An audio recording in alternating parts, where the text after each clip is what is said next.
Welcome to Built for This, the podcast where purpose meets performance. Hosted by business strategist and human behavior specialist Carly Pepin, this show dives into the real stories behind high-growth businesses.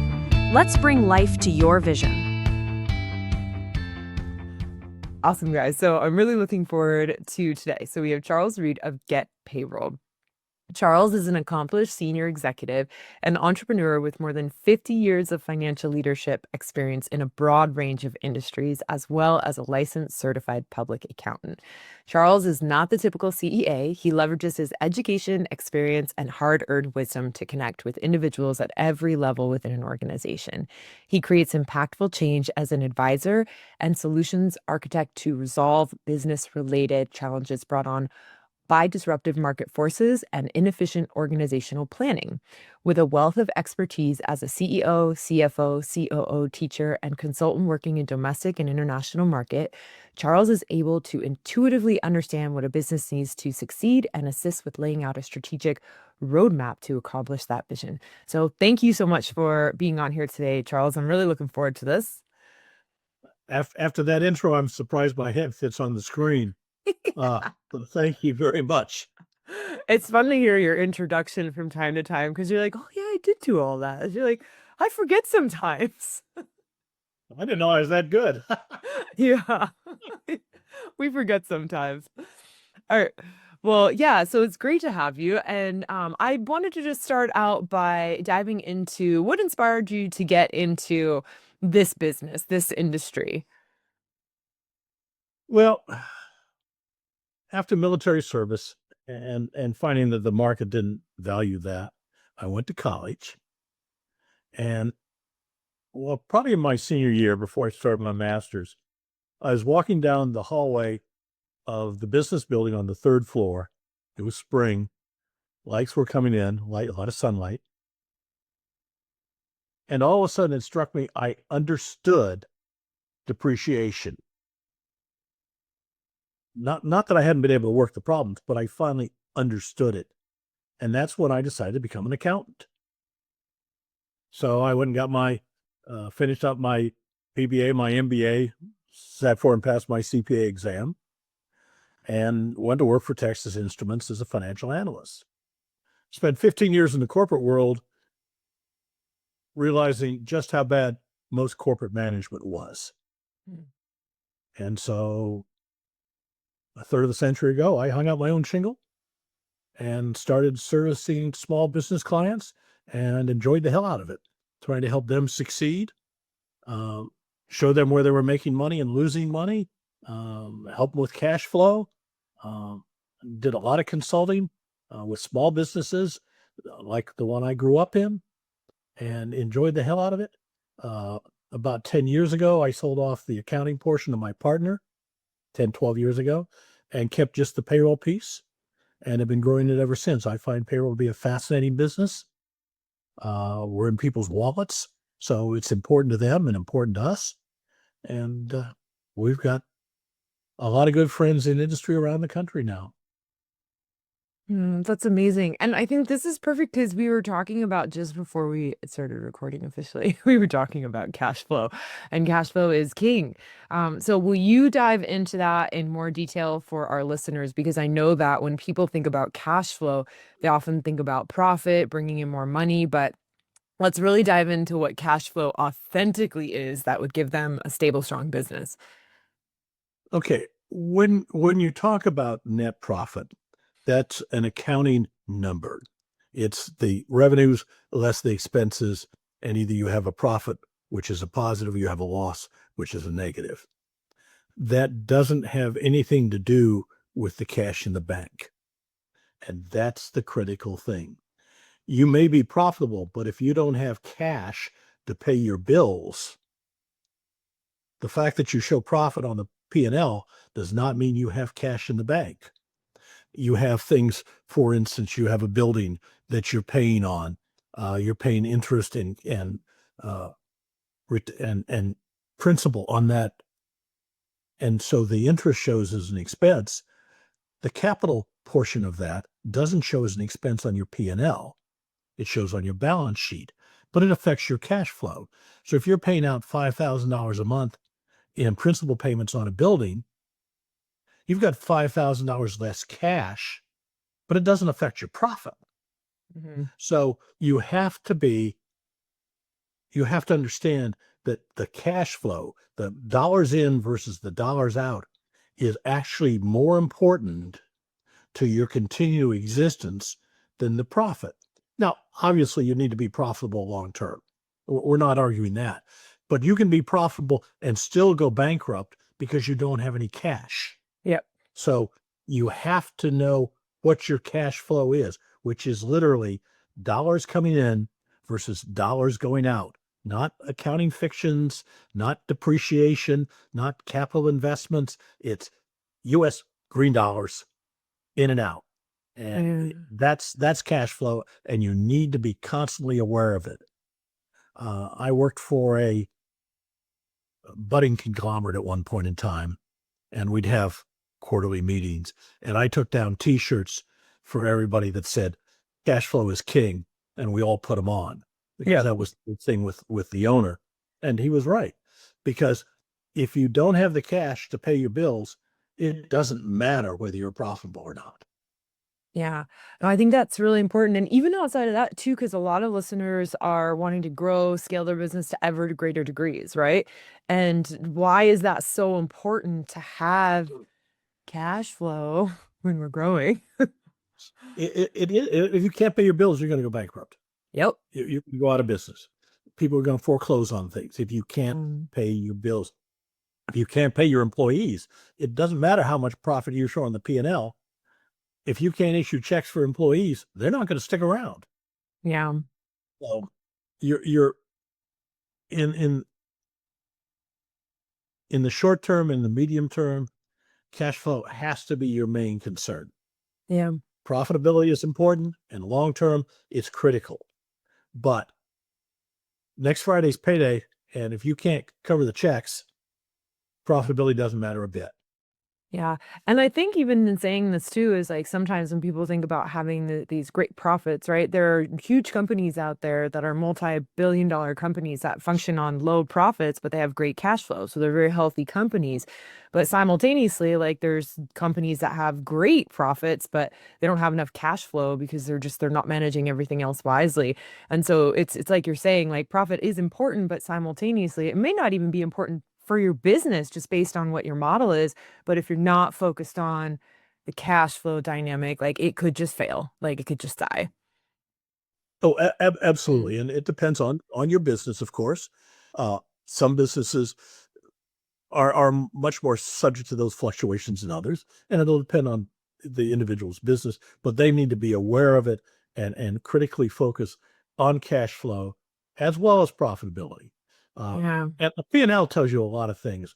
Properly, financials will tell you a lot of things: where you're making money, where you're making profit, where you're not making profit, what sections of your business are profitable and you need to focus on, what sections aren't and you need to eliminate. A good accountant that can explain to you really what your financials are telling you and teach you how to interpret those and help you interpret them is critical in anything except the smallest business, the smallest cash business. And even then, you need to look at, Hmm. okay, if I'm doing multiple things, where my profits coming from? Where do I need to focus my growth? I don't need to focus of old saw, well, we're only losing a nickel a piece. We'll make it up in volume. Yeah. If you're losing a nickel a piece on something, doubling your volume just means you're going to lose twice as much. Totally. Totally. So Uh, there's a lot of fallacies in the financial world, and people repeat them. And there's old saws that are dull and don't work. So if you don't really understand your financials and your cash flow, yeah. you need to work with a CPA, preferably, that does understand that and can help you. You need someone, when selecting a CPA, you need somebody you can talk to, somebody you can trust, somebody who understands your business, and somebody who wants to work with you. Yeah. If they just want to give you the numbers and walk away, that's not the CPA you want. Yeah, for sure. And this is cool. So we got a little nerdy into our accounting stuff, but it is so important. And it's funny because I think people get overwhelmed sometimes when they're not as into the financials.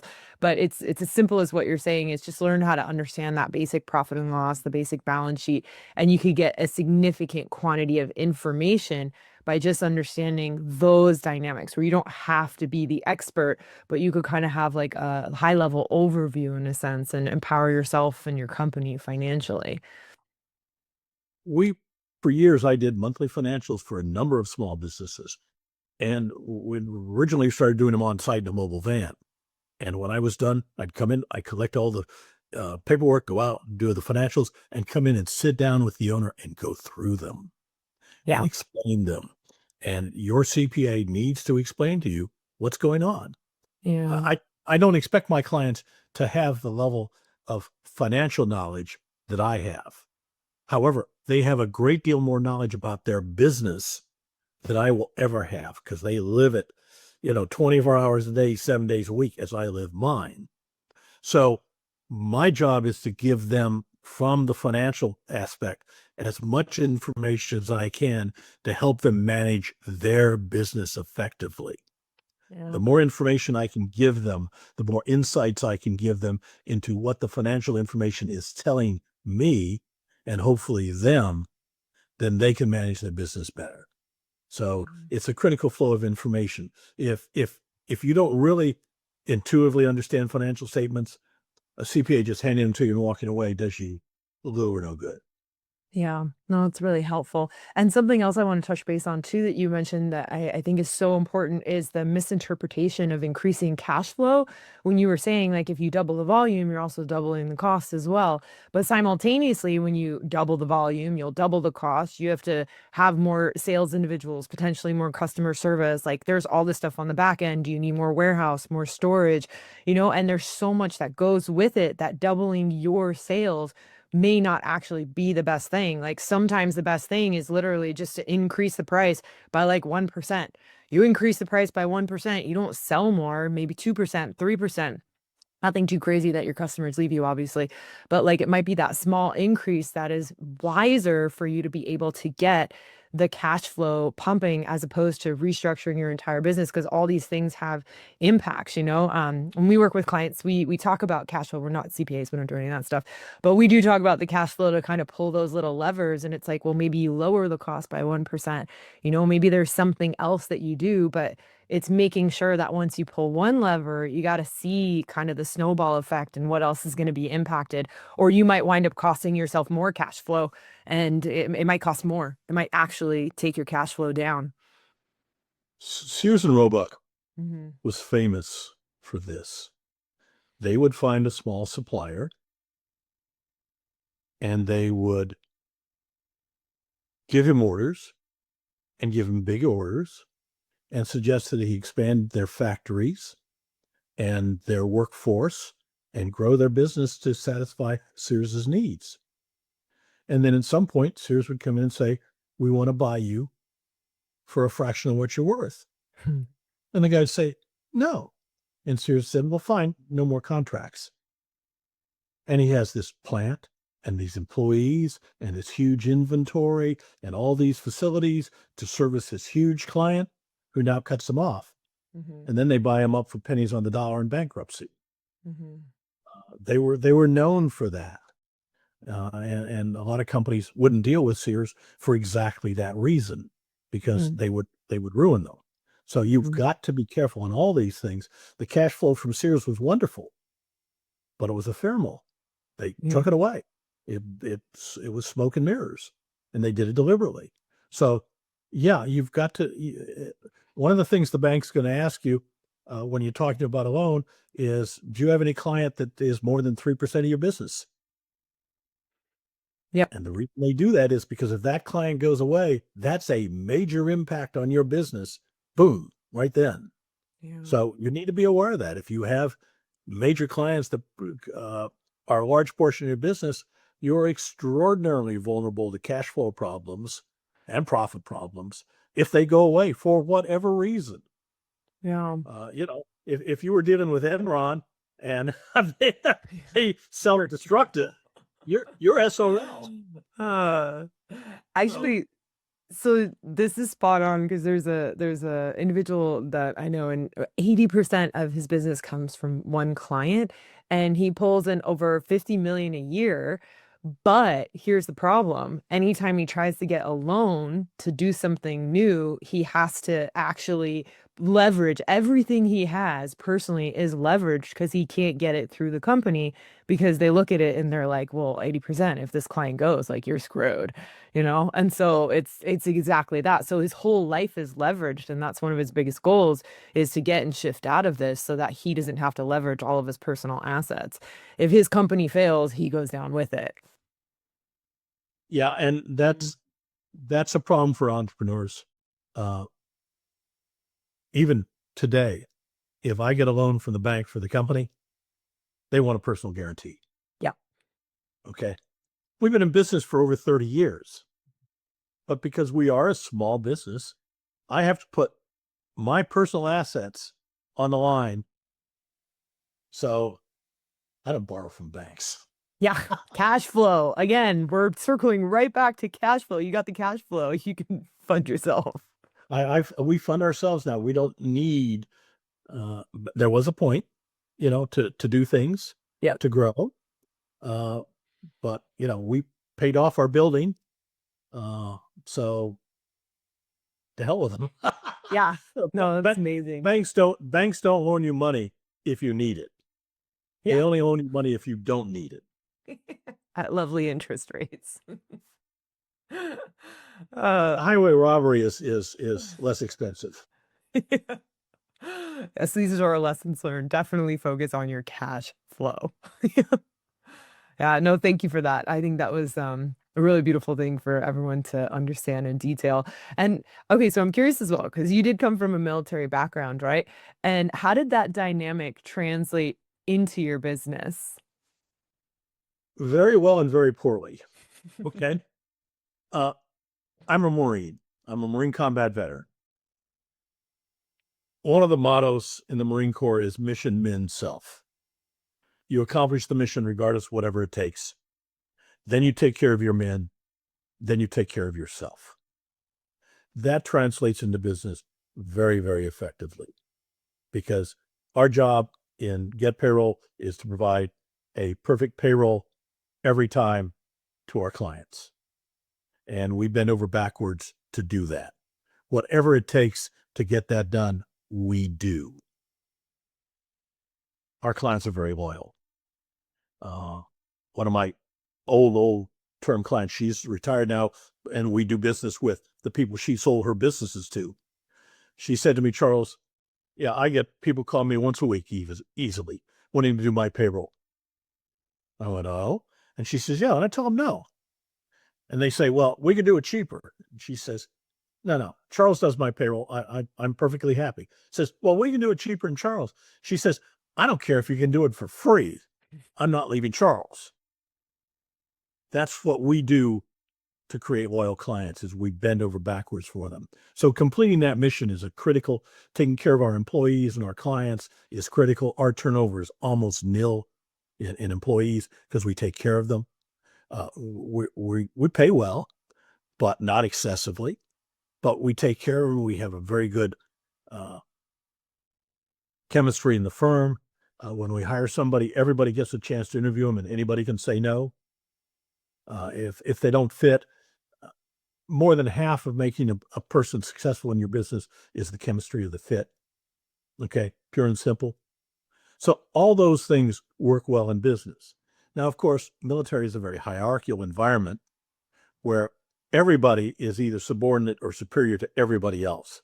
It may come down to the alpha list on your alphabetical list on a particular list for hire for a new rank on that particular day.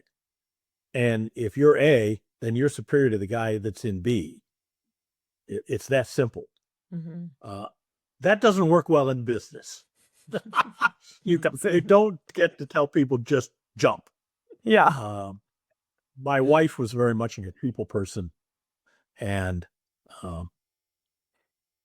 I miss her terribly. She's been gone 10 years now, but she was very much of a people person, and we went into business together. I'm not sure I'm ever going to recommend that to other people, but we did. And she taught me that I can't do that. She'd been teaching me that since we got married, but yeah, it was good to have her in the business with me. So yeah, some things translate from military very well, some don't. Yeah. Oh, that's really cool. And I love how you're talking about it's like the mission first. I think what sometimes we forget is that when we're focused on that mission and we're providing the product and service, we see the impact we make. And ironically, that's actually quite a fulfilling feeling to have for employees and also for an owner to see the impact that they're making. And so even though technically the owner may be last on that list himself, if you're just focused on making that impact and providing things that make an impact, then you really feel it. And sometimes I think owners forget that. They forget to look at what they're doing and how it's actually like serving people and the small little stories that, of gratitude that can be shared of how this really impacted someone's life. Because then the mission and the self really get combined. Hey everyone, it's Carly. If you're really resonating with what we're talking about and want to get clear on what truly drives you, what your core values are, head on over to my website. In the tools and tips section, there is a free values assessment.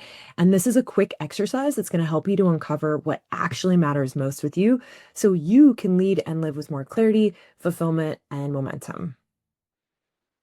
One of the books I've said for years I'm going to write is Park Your Ego at the Door. Yeah, totally. I've seen this mistake made more times than I can count. Yeah. And I've for some of them.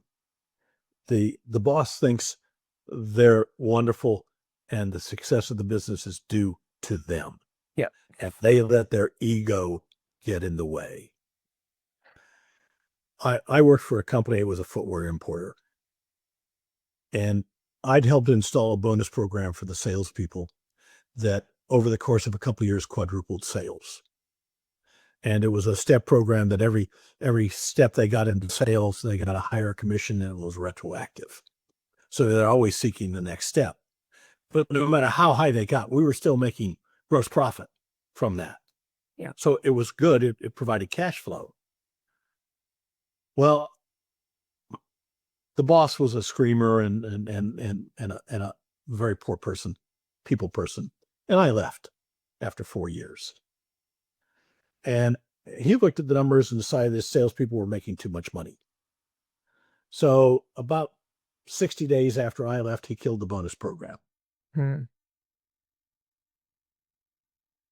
90 days later, the better half of the sales staff and the sales manager went in mass to a direct competitor.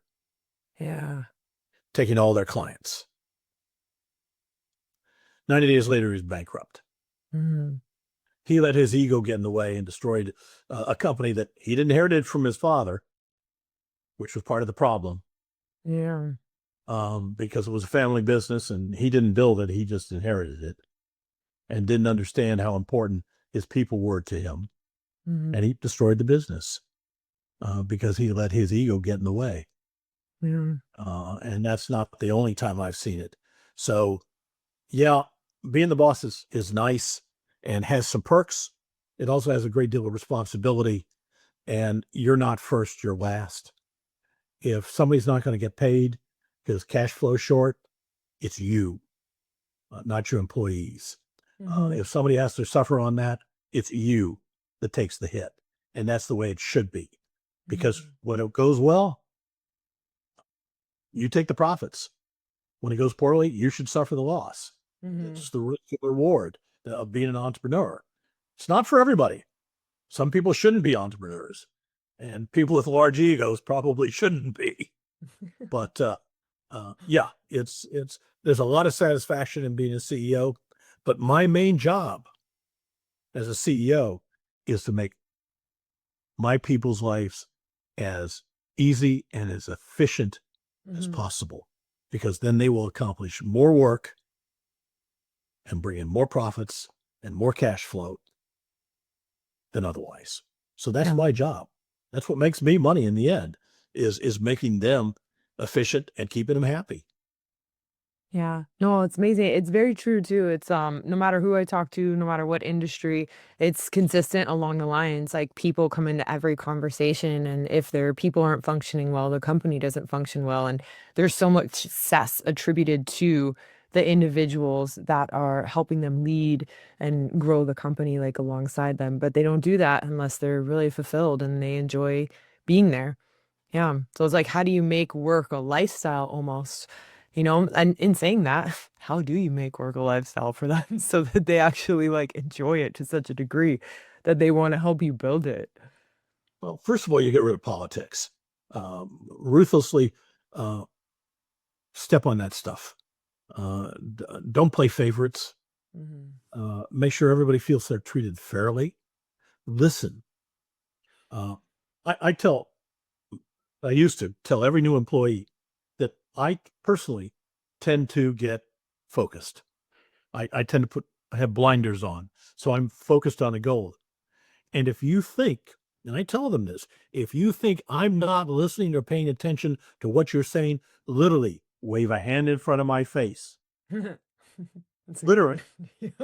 wave your hand in front That'll of wake my you eyes. up. And I will realize that I'm not listening. And Yeah. I will stop and I will listen to what you have to say, and I will take that into account. I may not agree, we may not do it, but if you think I'm not listening, literally wave a hand in front of my face and force me to pay attention, because I will get blinders, because that's who I am. And I Mhm. tell my employees that, and periodically they do. I'm sure they have a lot of fun with that too and just have like a good laugh. Like, hey, Charles. Exactly. Whoa, okay. Let's grab a cup of coffee and sit down and talk.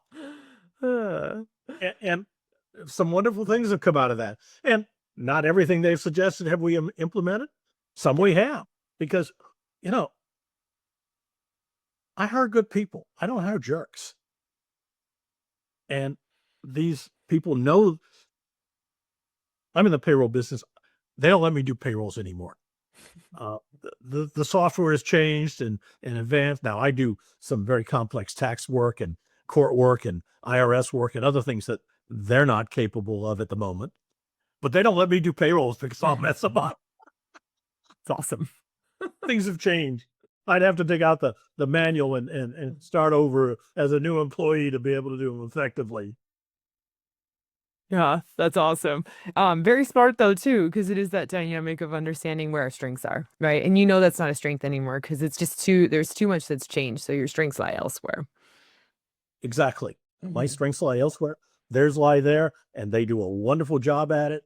I get praise on them constantly, and I can't do their job. They can't do mine. We all have our place in the business. It works as a composite to be profitable and positive cash flow. Yeah. And this is cool because it's the same thing. It's like dropping the ego at the door because we're not good at everything. We're only one person and one human. And if we think we're good at everything, we're kind of going to put our nose where it doesn't belong and piss a lot of the people off that are actually experts in what you're trying to do. Your job as a CEO is not to be the smartest person in the room. Mhm. It's to hire the smartest person in the room. And it's Precisely. to hire the best person for the job in the room. Yeah. So your job is far more selection of people than it is accomplishing tasks. Yeah. That's amazing. That's really cool. And let me ask you too, because one thing you said is there's a lot of ideas that you take on from the employees, but there's some that you don't. So how do you differentiate between what is a great idea for Get Payroll versus what is not a great idea? Well, we look at it. We may get together as a group. We may try it. Uh, and some of the things are just procedural and make all the sense in the world. Like we need to change this checklist, or we need to add this uh, Mhm. uh, check box here, or we need to do something slightly different in how we deal with clients. We need to add technology here. Oh, I've seen this. Have you seen this that allow us to do this faster and cheaper and easier? Mhm. And I haven't. So yeah, by all means, if it allows us to do something faster, better, and cheaper, God, let's implement it. I mean, I'd be Let's go. stupid not to. Uh, the whole idea of not invented here is not something we believe in. We believe in stealing good ideas wherever we can find them, from our competitors, from our clients, from our employees. If it's a good idea, let's implement it.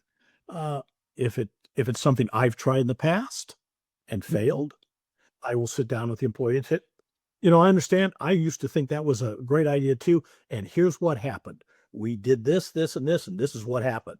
And they go, well, but and I go, no, and sometimes I go, particularly in marketing, all right, we'll try it again. Here's a limited budget. Go ahead and try it. Mm-hmm. Knowing it's going to fail, but knowing that cost to give them that education and teach them that sometimes the old man is right, is worth the expense. Is cheaper than pissing them off and having to hire somebody new and starting all over again. I would rather they learn, because one of the things we learn from is failures. Yeah. And I'm never going to criticize anybody for failing, because if you don't fail, you're not trying. Okay. So try things. Let's do a limited test run. And if it works, great.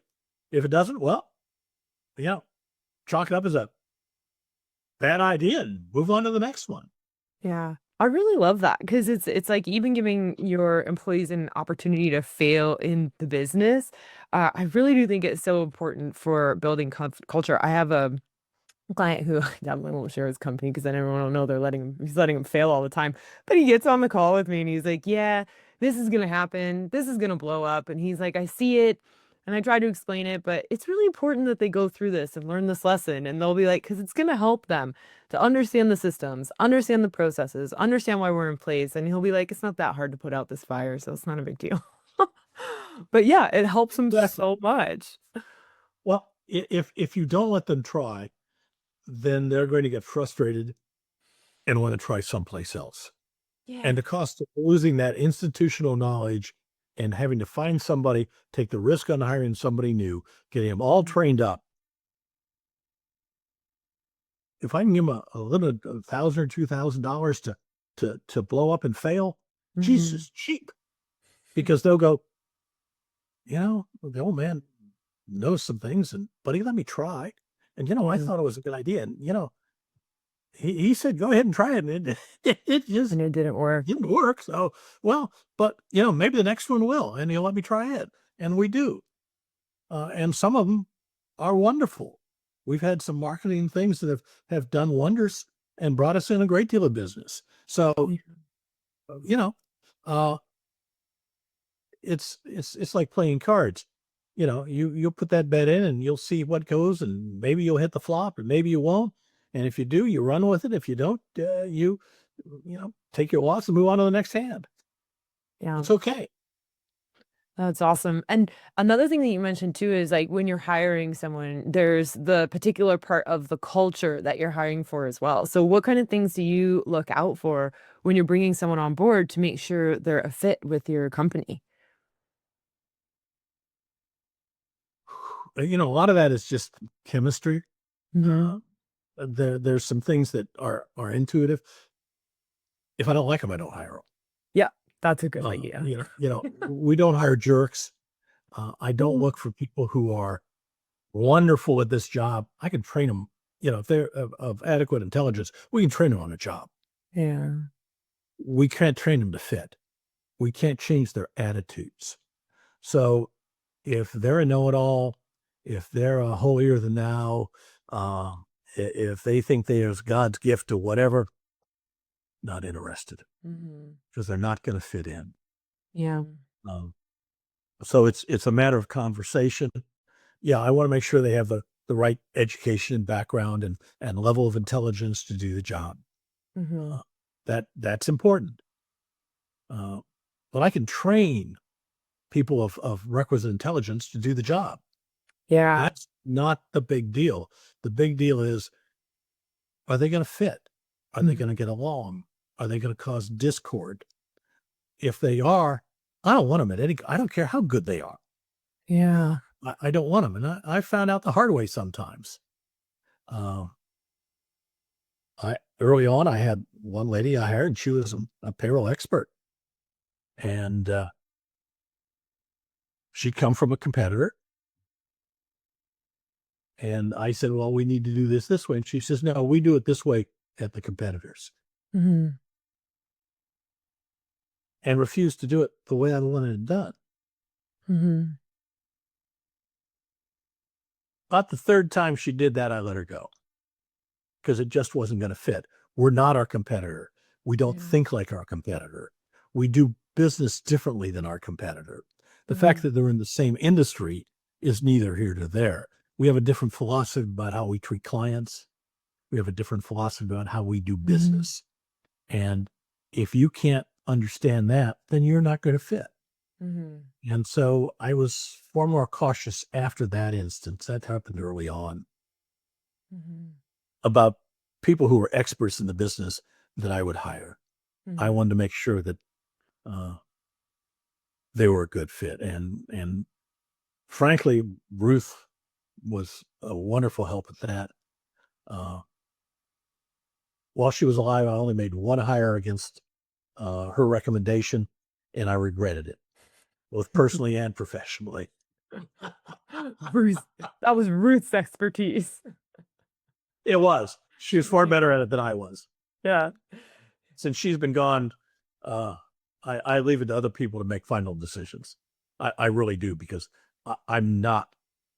I'm an analytical, technical person, Yeah. a driver by nature.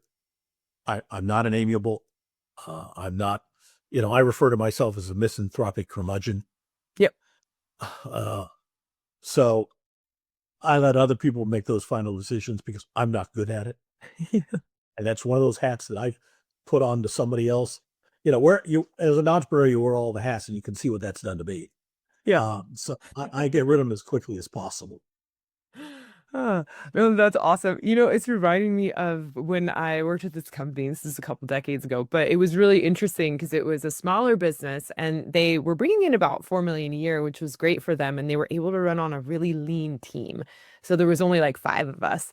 And I remember when she decided to bring in an expert, right? Like the owner decided to bring in an expert, and the expert was meant to be in charge of all this stuff. And I just remember, because the expert came from like this corporate background and was amazing and was just like superstar in this world, which she was working on scaling too, right? It was it was so difficult. She made it for 2 weeks. She could not handle the environment because 5 people is basically an entrepreneurial spirit. Like every person that she had hired before had a very entrepreneurial spirit. So if something was kind of falling through the cracks or something like couldn't get done or there was like a roadblock, we would just jump in and get it done and be like, I'll take care of it. Someone else would be like, I'll take care of it. And we could work as a team. Whereas she was like, who But does this and who does that and who does this and who does that? We're like, you do it, girl.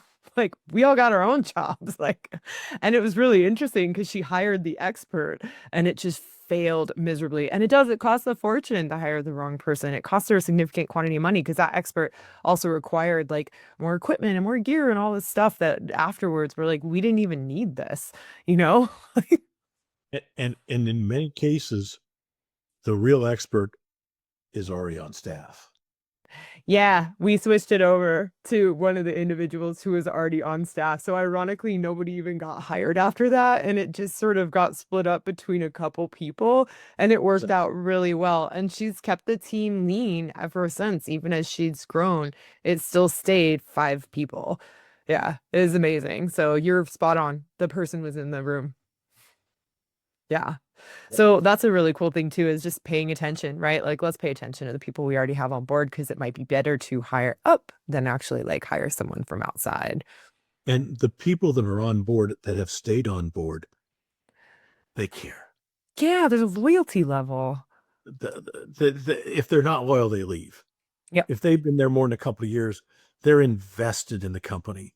They're Yeah. invested in its growth.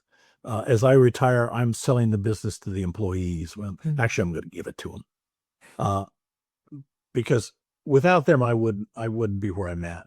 So they should have the same opportunity, if possible, to have the same kind of financial gains out of it that I've gotten, and that's only appropriate. Yeah, because without them, I wouldn't be where I'm at. for sure, for sure. And it's interesting too, because I think sometimes people really they disregard how important culture can potentially be. But any owner I've spoken with or worked with that is really humble about their success, by the way, is very grateful for their team and will say, like, I'm nothing without my team. I'm nothing without my people. There is no way on earth I could run the business by myself at the moment. Yeah. No, I don't have enough hours in the day if I don't sleep to get the work done. I have a dedicated a dozen people. That's all we are. Mhm. And without them, the business doesn't run. My Yeah. clients don't get service. I cannot do it on my own. Yeah. So why would I not give them the credit, pay them for it, let them share in the camaraderie that exists in a team Mm. to make this work? I'm only the facilitator. I'm not I can be replaced. If I drop dead Mhm. this afternoon, they'll do payrolls tomorrow and Yeah. money will move. I've made sure that I'm not so critical in the infrastructure of the business.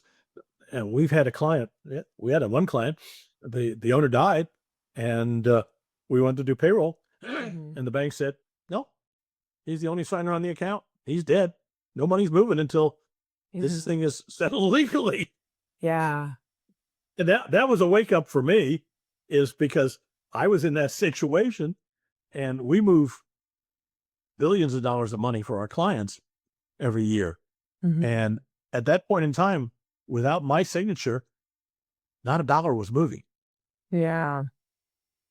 So I immediately took my um, right hand person of 20, who's been with me 25 years, and put her on as she was already a vice president, put her on as signer on all the accounts, so that if I drop dead, it just keeps operating. I made sure the banks and everybody else knew that she was an officer, she Mhm. was part owner, she was a signer on the accounts, and that it came up once. They said, "Well, we need Mr. Reed's signature," and I called them and said, "What the hell are you talking about?"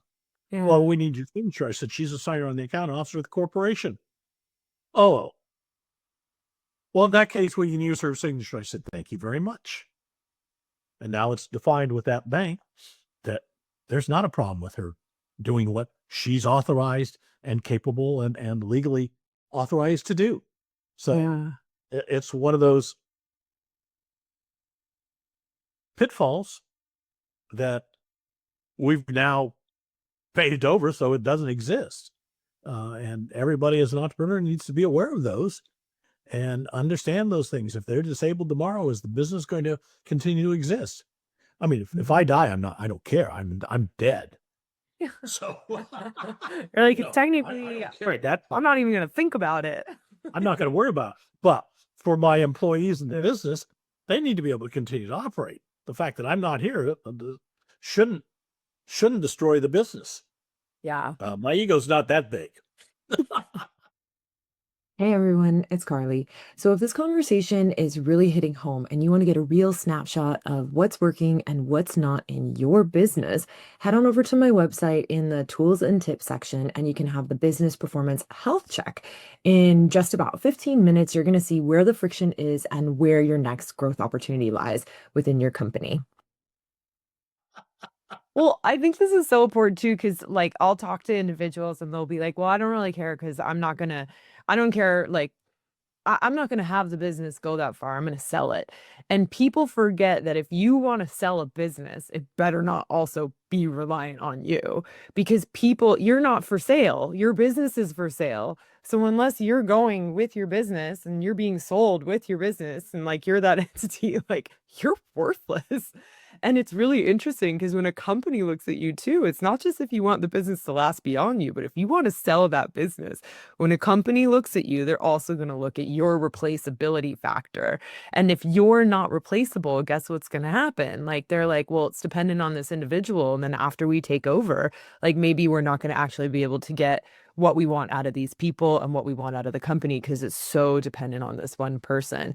So being able to like run that dynamic and simultaneously, like if you want to have a life, like it can't all rely on you, or else yeah, you're just not going to have a life. It's going to be eat, breathe, sleep business. And that, don't get me wrong, I love my business. It's great. But I also want to eat, sleep, and breathe without it sometimes. First 10 years being an entrepreneur, I didn't take a vacation. Yeah. Vacations were an extra day at a conference someplace that we had to go to, the wife. And that got old. I was doing a panel discussion for entrepreneurs, and one of them said, "What about work-life balance?" And I cracked up. I just started laughing. And I said, for a beginning entrepreneur, there is no such thing as work-life balance. It's work. Yeah. It's work. Day after day, 7 days a week, 24 hours a day, it's work. Hopefully you'll get to the point where it's not, but in the beginning, It's work. It's Yeah. work. I talked earlier about working with my wife.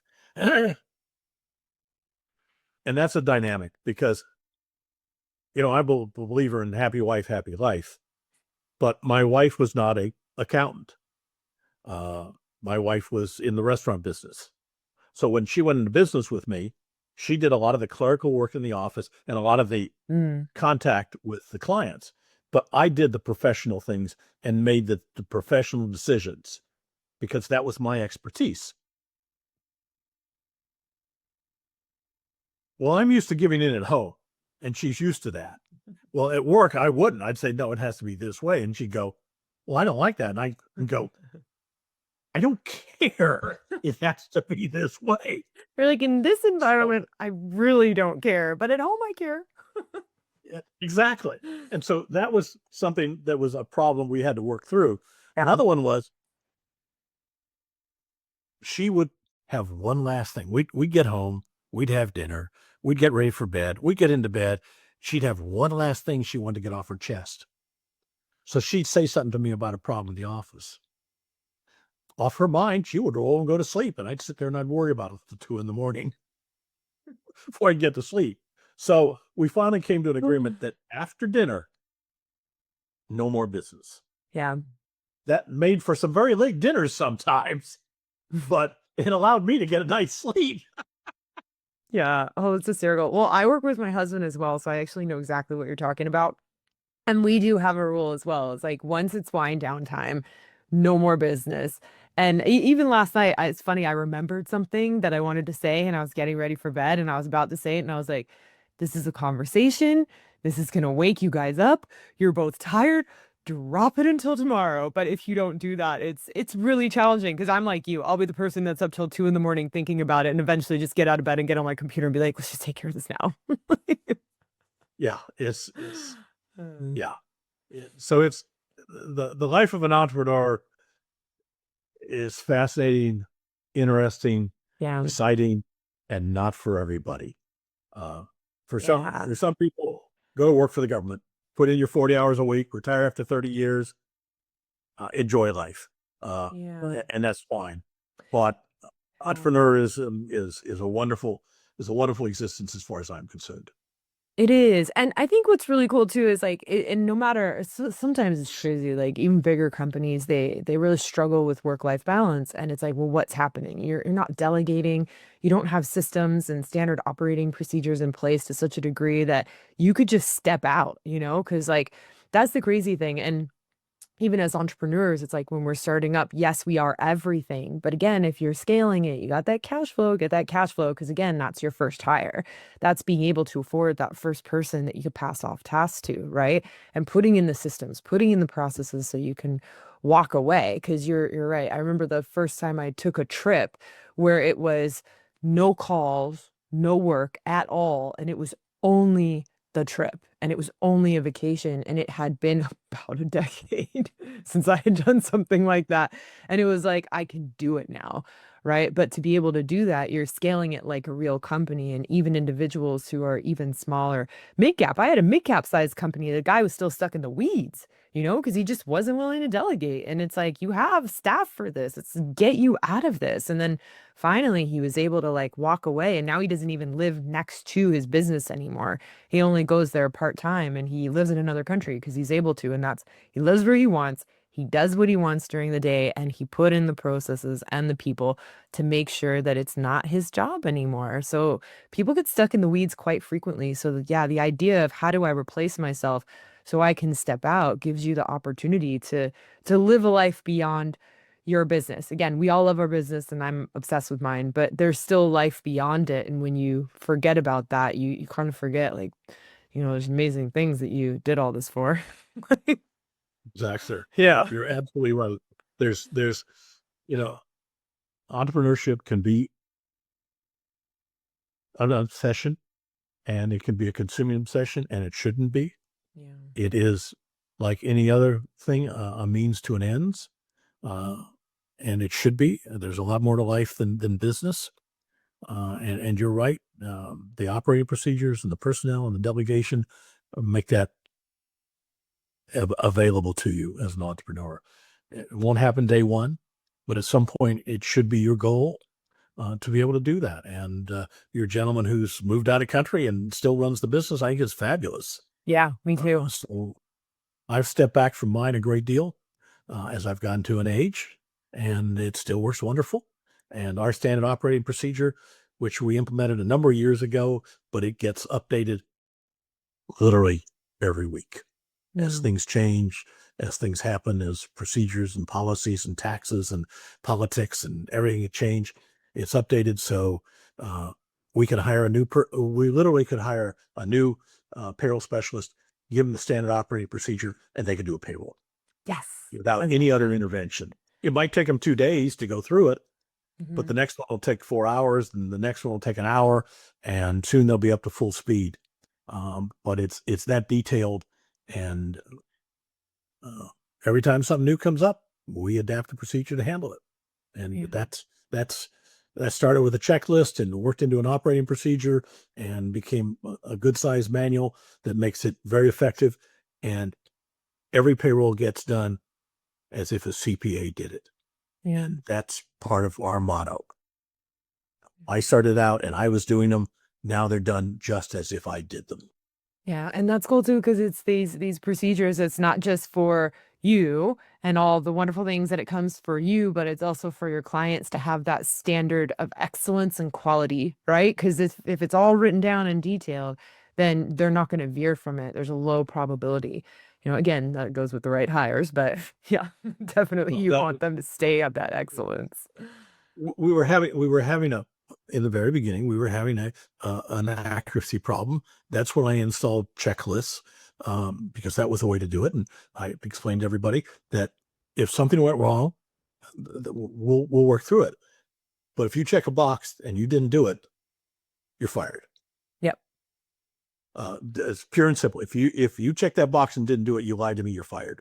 Yeah. And that was the beginning of building the procedure manual and everything that goes with it that allows us to produce a huge number of payrolls almost perfectly. We screw up occasionally. Yeah. Uh, As we all do. Life. that's why we keep changing the operating guide. So we screw up and we fix it so we don't do the same mistake. But it came down to you follow the procedure to do the payrolls like a CPA would do them. And clients are just ecstatic with it. Yeah. Oh, that's amazing. Yeah, the receiving end and the customer satisfaction definitely goes up with stuff like that. Yeah. Absolutely. And so let me also ask you, because, we're coming to the end here, and I really appreciate all the conversation. We got into a lot of really cool information, and you have the payroll book. So tell us a little bit about the payroll book. Well, the payroll book, hold on. One of his many books, by the way. We were just laughing before because he has about 5,000 books at his house, including his own. The Payroll Book, a guide for small businesses and startups. I get asked all the time questions. We all do. And I looked around and there was nothing out there for my clients and for small businesses. Uh, the only other thing out there was from the American Payroll Association, the payroll source designed to train payroll processors, and it was $600. Hmm. So I said, I'll write something. 2 years later, uh, it's basically 30 years of wisdom distilled down to 95,000 words. Awesome. Wiley and Company was gracious enough to be my publisher, and they made it a much, much better book than it would have been otherwise. Uh, but it goes through payroll and payroll-related matters, and it's a guide for small businesses. It has a lot of horror stories in it. It has some funny sides. I try to make it as entertaining as possible. It will cure insomnia. Uh, it'll put you to sleep at sometimes, but it's a reference guide. And if you have payroll and you're trying to do it yourself, it's a wonderful thing. And for your listeners, if they would like a copy, if they will go to thepayrollbook.com, the website, enter the discount code podcast, we will ship them free of charge a copy of the book. Oh, that's awesome. Yeah. Thank you. Thank you. So yeah, definitely everyone take advantage of that because obviously he's got some great wisdom. So I'm sure you can get some great nuggets from the book as well. And also, where else can people find you? I know they can get the book at the Payroll Book, but also, which I'll put in the show notes as well, make sure everyone knows, but also make sure where else can they find you? We're on the web at getpayroll.com. And if you've got a question, 972-353-0000. That's the number. And if whoever answers it can answer the question, ask for Charles. Awesome. So you can talk to Charles direct. Yeah. Well, thank you so much, Charles. I really appreciate this. And yes, all the wisdom you shared, all the knowledge. I think everyone got some, great information, great nuggets, and I'm sure some amazing ahas. So I really appreciate having you on today. It's my pleasure. Thank you.